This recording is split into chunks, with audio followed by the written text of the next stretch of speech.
Everyone, আসসালামু আলাইকুম। আজ আমি তোমাদের জন্য সুন্দর বিকেলের সুন্দর একটি ভিডিও নিয়ে চলে এসেছি। বাচ্চারা অনেক দিন যাবতে আসলে বলছিল যে ছাদে যাব ছাদে যাব।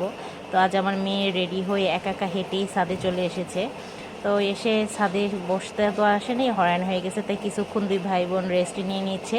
তারপরে তারা খেলা শুরু করবে। তো বলতে বলতে সে একটা ফুল গাছের কাছে চলে গেছে। আসলে আমার মেয়ে খুব ফুল পছন্দ করে। তো বাচ্চাদের মন তো আসলে ফুলের মতো, তাই তারা ফুলকেই বেশি ভালোবাসে। বলতে বলতে দেখো একটা দুটো ছিঁড়েও ফেলেছে। কিছুক্ষণ পর হয়তো গাছটাকে ন্যাড়াই করে দিতে পারে। শুধু ফুল না, এরা পানি পছন্দ করে, পাখি, খেলতে, হাসতে, দৌড়াতে, উন্মুক্ত জায়গায় যেতে, এগুলোই তাদের পছন্দ। তো ছাদে আসলে আসলে কি করবে, মনের অভিব্যক্তিগুলো তারা বোঝাতে পারে না। দেখো কখনো ডান্স করছে, দৌড়াচ্ছে, হ্যাঁ, উকি ঝুঁকি মারছে। তো এগুলোই ওদের আনন্দ। তো সাথে অন্য আরেকজন সঙ্গী পেয়ে গেছে, তার জন্য অপেক্ষা করছিল। তো এই দেখো কত খুশি, কত আনন্দ।